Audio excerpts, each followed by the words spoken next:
आपूर्यमाणमचल प्रतिष्ठम समुद्रमाप प्रविशन्ति यद्वत् तद्वत् कामायम प्रविशन्ति सर्वे सशांतिमाप्नोति न कामगान। इसी संक्रांति टीका 4 पंक्ति हो गई थी। सदैक रूपेण वितिष्ठन्तं समुद्रम आपः गंगा सिन्ध्वादि महानदीनां नानामुखेभ्यः समागतानि जलानि नानाविध वर्ण रसगंध गुण फलवत्यः आपः यद्वत् प्रविशन्ति। देखो सदा एक रूपेण ही स्थित रहते हुए समुद्र को कैसे प्राप्त हो रहे हैं? सभी जल गंगा सिंधु आदि महानदी अपने अलग अलग मुख बनाकर अलग अलग जगहों से प्रवेश कर जा रहे हैं। नाना मुखेभ्य समागतानि आए हुए हैं जलानि, वो भी किस प्रकार के हैं? नाना विध वर्ण, रंग भी अलग अलग है पानी का, रस भी अलग है, गंध भी अलग है, गुण भी अलग है, फल भी अलग है। इसी का अपने वाक्य का विस्तार करेंगे। नानाविध वर्ण रस गंध गुण फलवत्य आप यद्वत् प्रविशन्ति। स्वकीय शुक्ल नील अरुण पीतादि रूप विशेष। देखो उसकी व्याख्या करना शुरू कर दिया। नानाविध वर्ण, वर्ण था ना, वर्ण की व्याख्या कर रहे अपने अपने। कोई कैसा है? बिल्कुल सफ़ेद है, कोई शुक्ल है, कोई नील रंग है, हल्का कालापन है, कोई अरुण लाल रंग सा है, कोई पीला है, इत्यादि रूप विशेषम। रस कैसे है? कोई मीठे पानी में है, मधुर अम्ल तिक्त कषाय आदि रस विशेषम। और गंध भी कैसे हैं? कोई सुगंधित जल है, परिमल है, पूती दुर्गंध है, आदि गंध विशेषम। और गुण कैसे हैं? लघुत्व गुरुत्वादि गुण विशेषम। इधर जल बहुत बढ़िया है, सुपाच्य, बहुत भारी जल है, पचता ही नहीं, गैस बनाता है। लोग बोलते हैं कि नहीं जगह जब पीते हैं तो पानी, इसलिए लघुत्व गुरुत्वादि गुण विशेष है। और गुण के बाद फलवत्य एक द्वित्री चतुपंचाशत् सप्त अष्ट नव दश शतकृच्छ्र समान पुण्य विशेषम। गंगा स्नान करोगे कितना पुण्य मिलेगा? नर्मदा स्नान करोगे, यमुना स्नान करोगे, सबके अलग अलग है।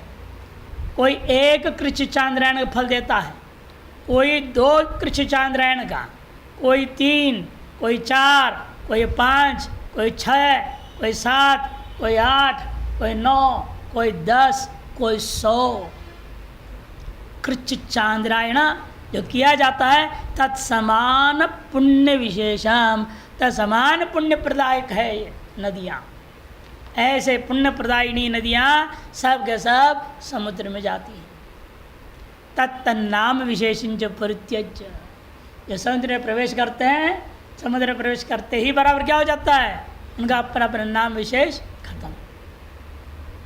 समुद्र मिलने के बाद जो उठा के बोलोगे गंगा जल है, ये यमुना जल, इधर से उठाओ, उधर से कहो उठाओ कावेरी जल है, ऐसा नहीं बोल सकते। एक ही है समुद्र है, सबका स्वाद भी एक नमकीन हो जाता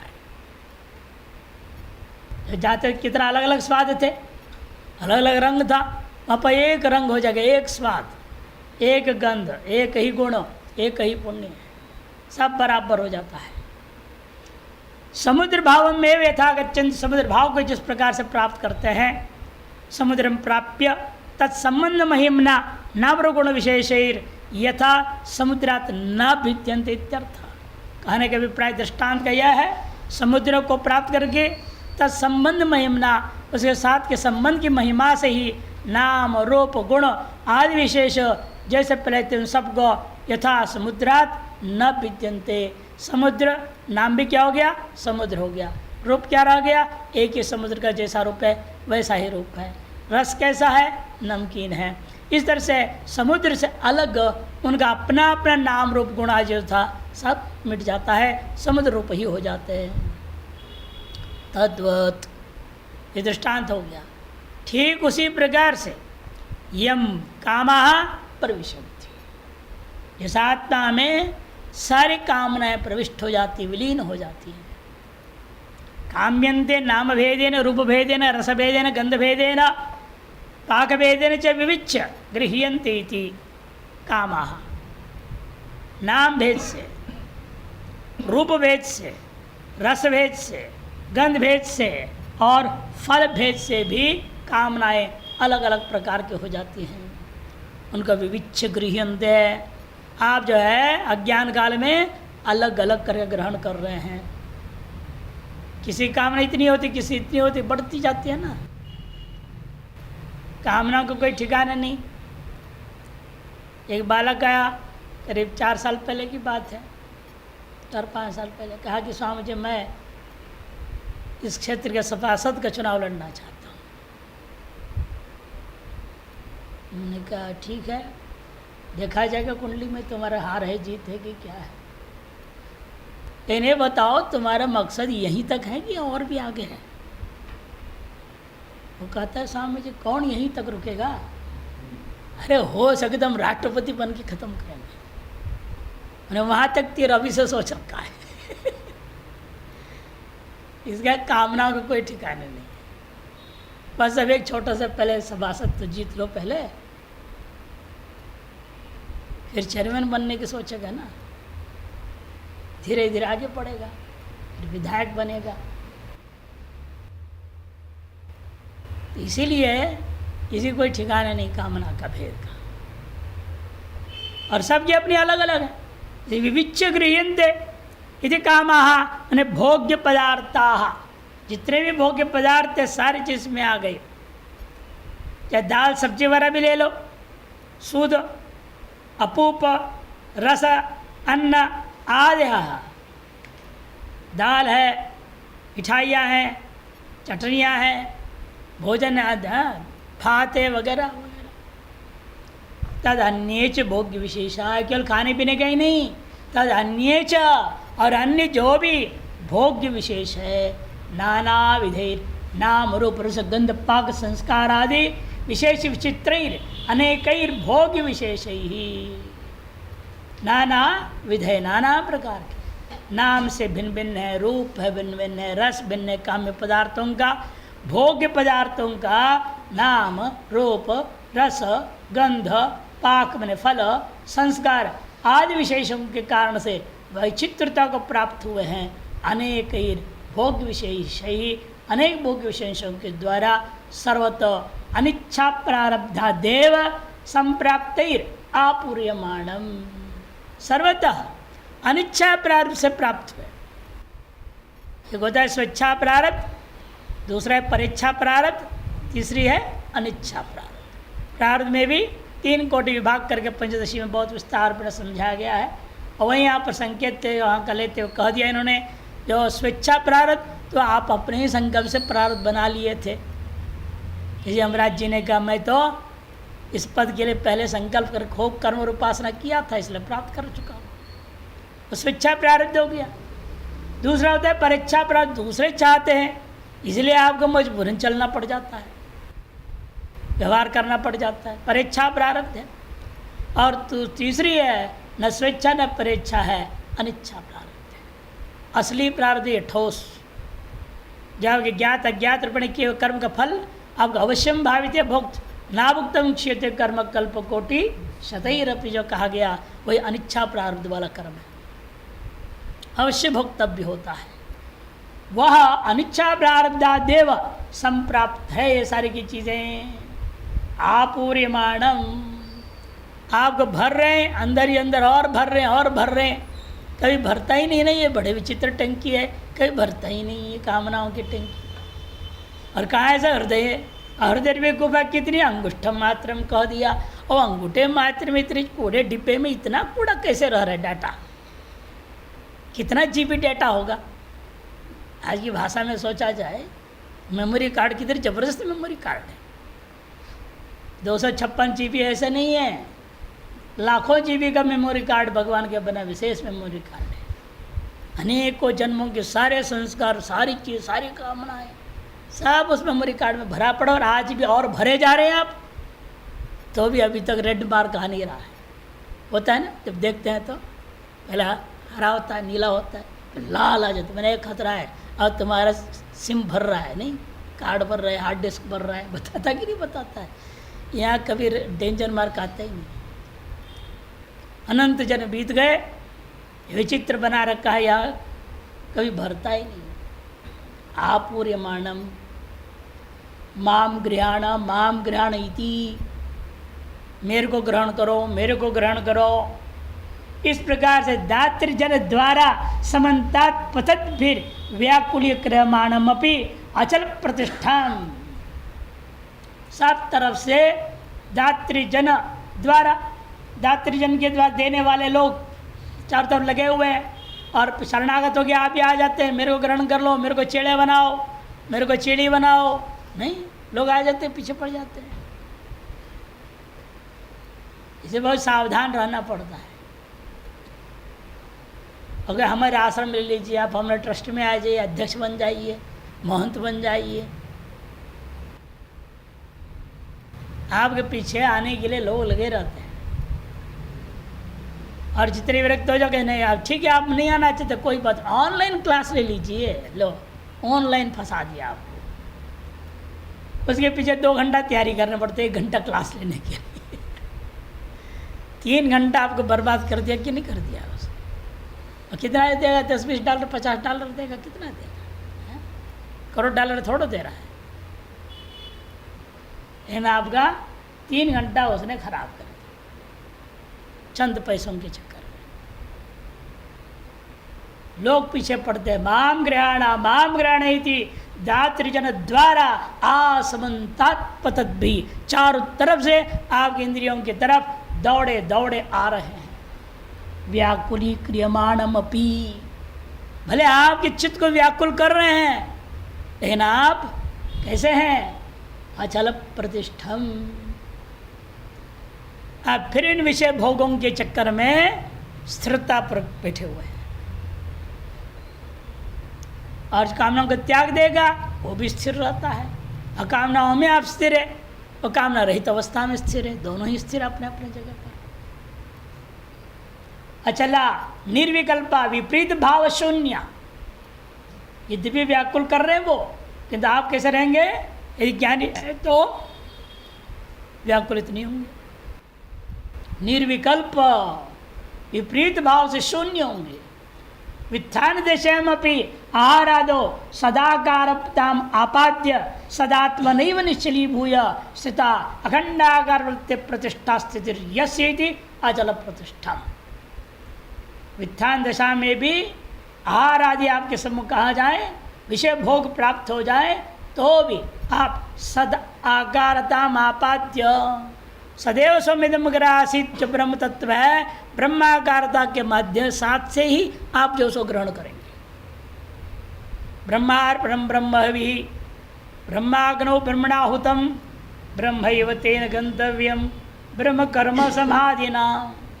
षड्विध विभाग जो क्रिया का है, और षड्विध विभाग सब के सब को आप क्या मानते हैं? ब्रह्म ही है। अर्पण माने क्या है? जैसे आप खा रहे, हाथ है, चम्मच है, जो भी है, ये ब्रह्म है।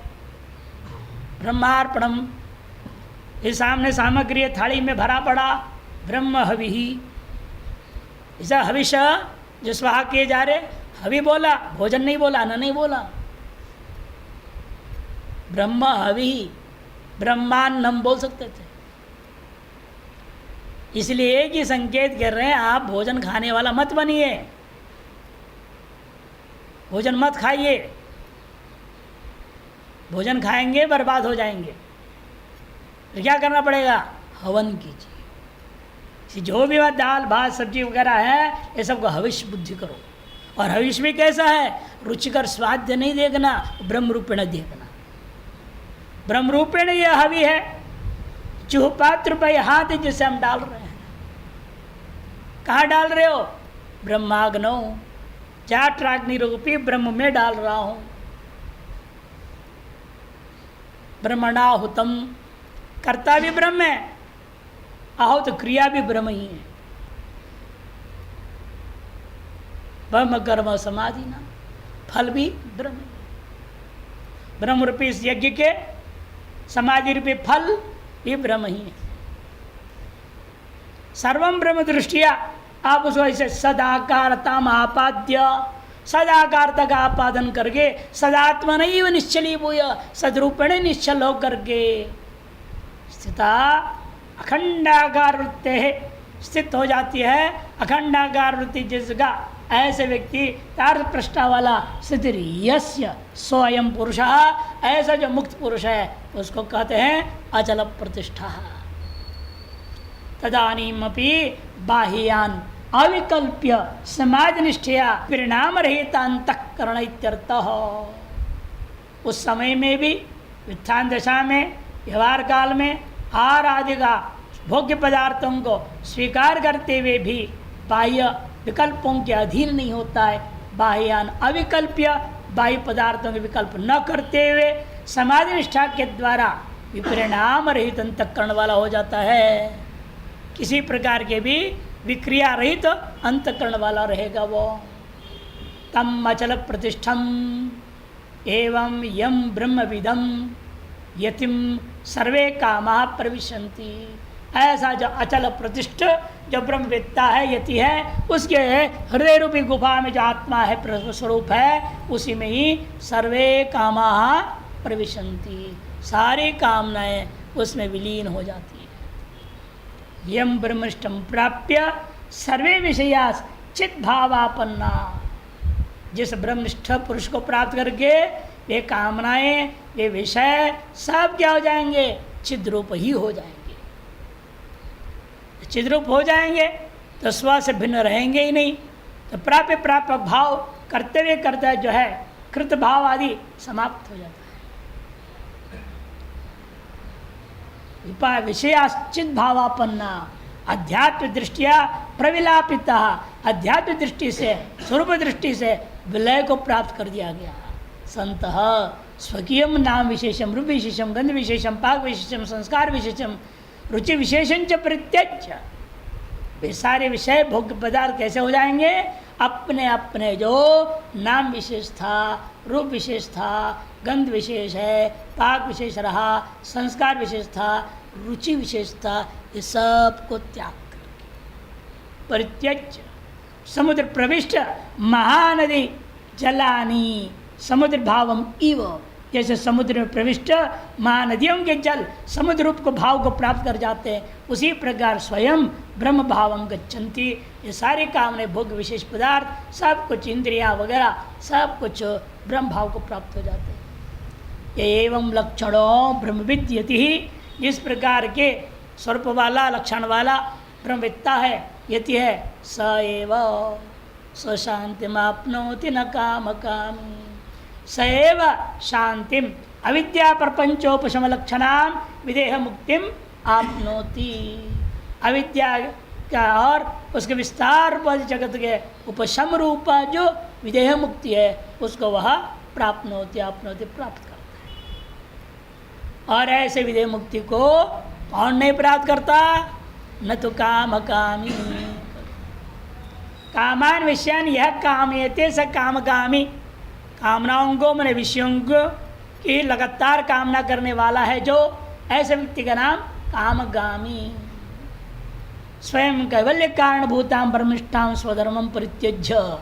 ये उल्टा काम कर रहा है। ये क्या कर रहा है? स्वयं जो कैवल्य कारण स्वरूप है, ब्रह्मनिष्ठा है, वो स्वधर्म है, स्वस्वरूप है, उसको त्याग देता है।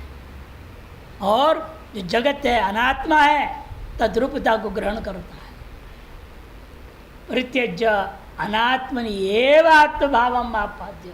अनात्मता जगत में ही आत्मभाव का आपादन करके अपने आप को क्या मान रहा है? मैं करता हूँ, भोगता हूँ, भोगता सन, भोगता हो करके तो रजतमिव मरौ जलमिव ब्रह्मणि अद्वितीय अविद्यमानमेव द्वैतम कल्पयित्वा। यह सुक्ति में अविद्यमान रजत की कल्पना करता है भ्रांति से, मरुमरीचि में अविद्यमान जल की कल्पना करता है। उसी प्रकार से यहाँ पर भी इस ब्रह्मणि में, अद्वितीय ब्रह्म में अविद्यमान द्वैत की कल्पना कर बैठता है। कल्पना करे कोई आपत्ति नहीं है, इन कल्पित वस्तु से तादात्म्य होने लग जाता है। ये समस्या है। आप कल्पना कर लीजिए, कोई आपत्ति नहीं है। इन कल्पना के साथ आपने अध्यास कर लिया, तादात्म्य अध्यास, फिर समस्या हो जाएगी। कैसे? दृष्टांत के लिए देख लीजिए, बगल में खाली ज़मीन है, उस ज़मीन को आपने कल्पना कर लिया ये मेरी ज़मीन है और उसमें अपने मकान बना रहे हैं, कल्पना कर रहे हैं बैठे बैठे। इतने में गाय घुस गई, लठ लेके भागोगे तो समझना तेरे से बड़ा है मोर का कोई नहीं है। अरे कल्पना कर रहे थे और गाय आ गई, वो भी तो कल्पना ही है, ये क्यों नहीं सोचा? घास खा गई तो भी कल्पना है। नहीं नहीं नहीं, भाग की सब कल्पना के साथ ताजा तो अध्यास होने के नाते वो कल्पना भी सत्य महसूस हुआ, गाय आना भी सत्य महसूस, भगाने के लिए लग गया। महात्मा चोर की घटना सुप्रसिद्ध घटना है। एक रहे महात्मा क्या भक्त के यहाँ चले गए चातुर्मास करने के लिए, ऊपर अलग महात्माओं के लिए कमरा था, वहाँ रहते रहे और रोज़ सत्संग होता था। सत्संग में वेदांत को बढ़िया बोया करते थे, मोह माया नहीं करना चाहिए, मोह माया नहीं करना चाहिए। ठीक है, उपदेश सही दे रहे हैं, शास्त्रानुरूप उपदेश है, गलत कुछ भी नहीं बोला उन्होंने। वो चातुर्मास समाप्त हुआ ही था, इतने में ही क्या हुआ, रात्रि में चोर आ गए। चोर आ गए तो इनकी नींद टूट गई थी, देखा नहीं चोर आ गए। और जो जजमान थे जो जिनके यहाँ घर में रुके थे उनके उठो उठो चोर आया है। महाराज जी नेति नेति सर्व मिथ्या, भगत बोल रहा है नेति नेति सर्व मिथ्या। अब इनके मूर्ख का व्यवहार में नहीं है सर्व मिथ्या, पारमार्थिक दृष्टि सर्व मिथ्या है, उठो भागो तो समझ ले, भागेगा ही तो। वो भगत और पक्का था, वो देखना चाहता था गुरुजी कितने मोह माया में पड़ गए हमारे यहाँ आकर के, और लठ लेके भागे चोर का पीछे। काफी दूर जाने के बाद वो चोर नहीं था, वो भी सत्संगी भगत ही था। महाराज प्रणाम, आपका उपदेश हम में सफल हो रहा है, आप में हुआ नहीं हुआ आप जानिएगा। न मैं चोर हूं, न सामान चोरी करके ले जाए। इसे कई बार कल्पना बोलते बोलते कल्पना के साथ तादात्म्य अध्यास कर लो तो फंसी जाओगे। अनादिकाल से कल्पना के साथ अध्यास करने के कारण से तो फंसे हुए हैं, अब नहीं कल्पना करके उसमें और फंसोगे। से कल्पना करना बुरी चीज़ नहीं, वो एक मनोरंजन के रूप में कल्पना कर लो, कोई आपत्ति नहीं है। पढ़ाई में मन नहीं लग रहा है तो बैठे बैठे कल्पना कर ली, इधर हमारा विद्यालय बन गया, आश्रम बन गया, ये हो गया वो हो गया, आधा घंटा कल्पना कर ले, मनोरंजन हो गया है, कुछ नहीं है, चलो अपने पढ़ाई में लग जाओ वापस, तब तक तो ठीक है। ताजा अध्यास कर लिए तो फिर तो मुसीबत हो जाएगी। इसलिए कहते देखो काम क्योंकि काम कर क्या रहा है, उसको स्वयं क्या मान लिया, आपादन करने के बाद भोक्ता सन, अपने आप को भोक्ता मान लिया। भोक्ता मान लिया तो क्या होगा, सुक्ति में रजत दिख रहा है तो लालच जगेगा, रजत पाने के लिए दौड़ेगा वो। सुक्तौ रजतमिव मरो जलमिव ब्रह्मणि अद्वितीय ही अविद्यमान द्वैतम कल्पयित्वा अहम भोक्ता इदम भोग्यमिति अनृताभिसंधितया।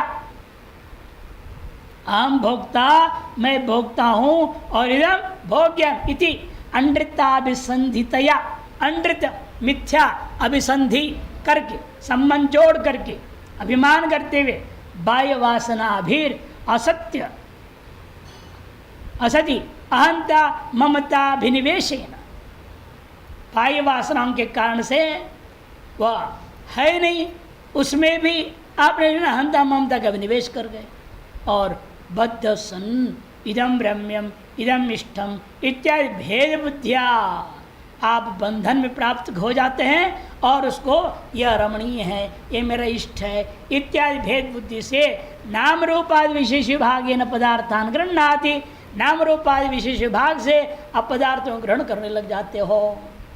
यतः ततः कामगामी भेददर्शी, इसलिए कहा जा रहा है कि कामगामी कैसा है, इसलिए वो भेददर्शी है। वह भेददर्शी होने के नाते शांति न प्राप्त होती, शांति को प्राप्त नहीं करेगा। देहाद तादात्म्यापत्या यो असद अभिनिवेशेन ब्रह्मणि अद्वितीय भेदम पश्यति। जो देहादि तादात्म्य अध्यास के कारण से, असद अभिनिवेश के कारण से, ये सब असत पदार्थ है ही नहीं, इसके अभिनिवेश के कारण से ब्रह्म जो अद्वितीय है उसे भेदम पश्यति। स एव काम कामी द्वैतदर्शी मुक्तिम न प्राप्नोति। उसी को काम कामी शब्द से कहा गया, द्वैतदर्शी कहा जाएगा, और वह मुक्ति को भी प्राप्त नहीं कर सकता। तथा च श्रुति, इस श्रुति प्रमाण भी यदा हे वैश एतस्मिन् उदरम मंत्रम कुरुते अत तस्य भयम भवति। यदा ही मन यस्मात्, जब भी यह जो है एष जीवात्मा एतस्मिन् अपने आत्मा में ही उदरम मंत्रम कुरुते थोड़ा सा भी भेद कर देता है। उत अरम मने अल्पम अपि मने भेदम अंतरम कुरुते, अल्पम अपि भेदम कुरुते। या उदरम मने पेट नहीं ले लेना, वो तलक कर दो। अरम अंतरम, उदरम अंतरम कुरुते, थोड़ा सा भी भेद कर लेता है तो अतः तस्य भयम भवति, उसके अंदर निश्चित रूपेण भय जागृत हो जाएगा। तत्वेन तत्वेव भयम विदुषो अमनवानस्य, बस इसी का नाम भय है, जो यह विद्वान होते हुए अपने आत्मा को अद्वितीय रूपेण मानता नहीं है। मैं अद्वितीय ब्रह्म हूँ ऐसे न मानने का ही नतीजा है। विदुषोपि अमनवानस्य तत्वेव भयम भवति, इसी का नाम भय होता है। नहीं देह तादात्म्य बिना भेद दर्शनम कामना च सिद्ध्यति। देह में तादात्म्य आदि किए बिना भेद दर्शन और कामना ये दोनों ही सिद्ध नहीं हो सकते। ना भी देह तादात्म्यम अविद्या बिना संभवति, और देह में तादात्म्य अध्यास अविद्या के बिना संभव नहीं। अविद्यावतो मुक्त भाव युक्त एवं, इसलिए अविद्यावान पुरुष को मुक्ति नहीं मिलती है, बात कहना उचित ही है। यतः जिसलिए ऐसा है, तथा क्वचित कदाचिदपि, इसलिए आप लोगों के लिए उपदेश इस श्लोक से यही है, कहीं भी क्वचिदपि कदाचिदपि कभी भी थोड़ा सा भी द्वैत बुद्धि नहीं करना, भेद बुद्धि नहीं करना। क्वचित कदाचिदपि देह तादात्म्यापत्या भेद दृष्टि न कर्तव्या। देहादि के साथ तादात्म्य करते हुए भेद दृष्टि बिल्कुल नहीं करनी चाहिए। विदेह कैवल्यार्थिना यतिना इति सिद्धम, इसके द्वारा भेद दृष्टि नहीं करना चाहिए यदि आप विदेह कैवल्य के अर्थी हैं, नहीं तो आपकी अर्थी उठ जाएगी। संभल के रहना, नहीं होगा। थ और त में तो फर्क है। अर्थी अर्थी, अर्थी मने चाहने वाला, अर्थी मने मुर्दा जो उठा के ले जाते। इसलिए विदेह कैवल्यार्थी है, आप विद्यार्थी बोलते हैं, विद्यार्थी कैवल्यार्थी मुमुक्षुआर्थी आप हैं। ऐसे इति के द्वारा लेश मात्र भेद दृष्टि नहीं करना चाहिए इति सिद्धांत। अब अन्वय करते पूर्व के साथ, पूर्व श्लोक के नाने च द्वाभ्याम आराधो अपि स्थित प्रज्ञ ब्रह्मविद यतिर ब्रह्मात्मन ब्रह्मण्येव तिष्ठति न क्वचिदपि अनात्मनीति किमासीत इति प्रश्न से उत्तरम दत्तम। इन दो श्लोकों के द्वारा आहार आदि के उपभोग काल में भी जो ब्रह्मविद्ता है, स्थित प्रज्ञ है, वह व्यक्ति क्या करता है, यदि ब्रह्मात्मना एव ब्रह्म रूप से सर्वव्यवहार कर रहा है, अतः ब्रह्म में ही स्थित रहता है, न कदाचिदपि अनात्मा में प्रविष्ट नहीं होता। इस प्रकार से किमासीत जो अंतिम प्रश्न था उसका उत्तर भी दे करके समाप्त हो गया। 70वें श्लोक का टिप्पण देखिए। आत्मकामी एवं मुक्ति आपनोति न तो कामकामी इत्याह। आत्मकामी ही मुक्ति को प्राप्त करता है और कामकामी प्राप्त नहीं करता इत्याह। आपूर्यमाण इति, आपूर्यमाण पूदीर होना चाहिए, रस हो गया है। समुद्रवत आत्मा इत्युक्तो, कहने का मतलब क्या है, ये आत्मा क्या दृष्टांत क्या दिया, समुद्र के समान। ये समुद्र अपनी मर्यादा भंग नहीं करता, एक रस होता है। कुछ भी मिलाओ, कचड़ा कुछ भी डालो, कुछ भी करो, उस रस में कोई परिवर्तन नहीं होता। वैसे आत्मा भी एक रस है, आनंद एक रस है, वैसे कोई अंतर नहीं पड़ता है। बाकी समुद्र जात्युक्त आत्मविदम सर्वम ब्रह्मेदम सर्वम सर्वम कलिदम ब्रह्म इत्यादि श्रुतया संगच्छन्ते। इत्यादि श्रुतियों के अनुरूप ये स्मृति भी संगति को प्राप्त कर रही है। आत्मनिकल्पित से तत्रे निषेधाच्छ, और आत्मा में कल्पित जो भी है उन सबको आत्मा में ही निषेध कर दिया गया। क्या निषेध किया? नेह नानास्ति किंचन नेति नेति इत्यादिना इत्यादिना कामादीना अन्यत्र सत्वनुपत्ति है। कामादियों को अन्यत्र की अस्तित्व ही भी नहीं है। न पृथक सत्वम, या भी था हो गया, न पृथक सत्वम इति युक्त एव समुद्र दृष्टान्त। इस समुद्र दृष्टान्त देना उचित ही है।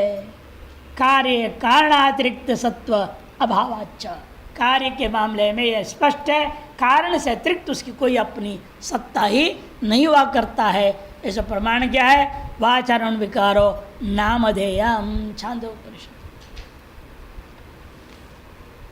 अगले श्लोक के अवतरणे का भाष्यकार दे रहे हैं, यस्मादेवं तस्माद् विहाय कामान इत्यादि। यस्मादेवं तस्माद् विहाय इत्यादि। संक्रांति अपने अवतरणिका में कह रहे हैं, यस्मात् ध्यायत्व विषयान् इत्यत्र विषयाणां श्रवणेन दर्शनेन च विनैव केवल ध्यान मात्रेण कामाद्य अनर्थाविर्भूत्या विदुषोपि प्रणाश प्रतिपादितः। इसलिए ध्यायत्व विषयान् पुंस इत्यादि के द्वारा स्पष्ट कर दिया था। विषय भोग करने तो बहुत दूर की बात है, विषय की बार सोचने से ही तुम्हारा बर्बादी हो जाती है, ये बता दिया वहाँ पर। विषयाणाम श्रवणेन दर्शनेन च विनैव, बिना श्रवण के बिना दर्शन के कुछ नहीं, भोग तो हुआ ही नहीं किसी इंद्र के साथ विषयों का, लेकिन केवल ध्यान मात्रेण दिमाग में विषय का ध्यान होने लगा। बाहर विषय संबंध भले ही नहीं हुआ, विषय का श्रवण भी नहीं, दर्शन भी नहीं, किसी प्रकार का व्यवहार नहीं है, इन विषय आपका दिल दिमाग में आ गया तो समझ लीजिएगा बंधन में फंस गए। संस्कार वशात वासना वशात आ जाते, उनको काटना पड़ेगा। ये संत वही जो मन को मारा कहा गया। मन को मारने का मतलब क्या? जहाँ वासना जग में फट आप बंद करो उसको। ये जब रात में करते अलार्म बजे ठुप घंटा भर कहाँ टींटी बजाने लग गया, वैसे वैसे वासना चाहिए कि झट बंद करो, झट ठो मत, पड़े रहो वहीं चुपचाप। धड़ाक से उस समय रोक देनी चाहिए। यदि पूर्ण रूप में आ गया तब तो क्या कर, फिर तो आपके हाथ में है ही नहीं नियंत्रण। इसे कहते देखो, ये केवल ध्यान मात्रेण कामादि अनर्थ आविर्भाव आविर्भूतिया, कामादि जो है अनर्थों का आविर्भाव करके विदिशो भी प्रणाश, विद्वानों को भी प्रणाश कर देता है। इस बात को पूर्व प्रतिपादन कर चुके हैं। किमुत ब्रह्मनिष्ठा मुत्सृज्य, उन लोगों को उनके बारे में तो कहना ही क्या है, यह ब्रह्मनिष्ठा को त्याग करके बाह्य वृत्तियाँ विषयान इंद्रिय गृहण, तो बाह्य आकार वृत्ति के द्वारा, घटाद्य आकार वृत्ति के द्वारा विषयों का साथ इंद्रियों के द्वारा ग्रहण करते हुए, भुंजतो भोगते हुए यथेच्छम व्यर्थ मन माने विहार करता हुआ व्यक्ति काम काम न प्रणाश, काम कर प्रणाश अवश्य होगा। इसमें तो किमुत कहने की आवश्यकता ही क्या है, कोई संशय नहीं है। तथा कति विवेकी भी बर्बाद हो जाएगा, अविवेकी का तो कहना ही क्या है। तस्मात् जिसलिए ऐसा है, इसलिए क्या करना चाहिए? विधेय कैवल्यार्थिना यतिना ब्रह्मविदा। विधेय कैवल्य क्या? चाहने वाला जो यति ब्रह्मवेत्ता परोक्ष ब्रह्मज्ञानी, वह व्यक्ति को सर्वथा विषय ग्रह उत्सृज्य, सर्वथा ही विषय रूपी इस मगरमच्छ को त्याग करके, है ना, मगरमच्छ है भालू का दृष्टांत है ना, कंबल भालू दृष्टांत, वही वाला मामला है। ग्राहक है, इतना ही फर्क कर दिया, एक बार गुरुजी ने देखा, नदी के किनारे खड़े थे, चेड़ा भी साथ में था, एक काला काला सा चीज़ जा रहा था। चेड़े को बोले, ए देखो वो कंबल जा रहा है, उठा के ले आओ, ठंडी में काम आएगा। चेड़े ने कहा ठीक है गुरुजी आपका आदेश। मैं गया, वह दौड़ा चेड़ा कूद करके, और अब कंबल क्या पकड़ता, कंबल ने उसको पकड़ लिया। कंबल समझ रहे थे, ऊपर का काला काला दिख रहा था वो भालू। और जैसे उसने ऊपर पकड़ा, वो उल्टा मंटी मारी, उसको पकड़ लिया। और चेड़ा चिल्ला रहा है, गुरुजी कंबल ने मुझे पकड़ लिया। कंबल ने हम क्या कंबल को पकड़ते, कंबल ने मेरे को पकड़ लिया, छुड़ाओ मेरे को। वही हालत सबका हालत हो रहा है। गुरुजी यहाँ से भेजते, जाओ सब्जी ले आओ, वहाँ समोसे खाने लग जाते हैं। बहुत मुश्किल काम है ये। वासना है ना, वो उठक पटक कर देती है। ये तो आइसक्रीम खाने लग जाएंगे। नहीं, कभी कभी इच्छा हो जाती है, हमारे लिए भी ले आते, उनकी इच्छा जग गई, हमारे लिए भी ले आते, तो आप भी खा लीजिए एक आध आइसक्रीम।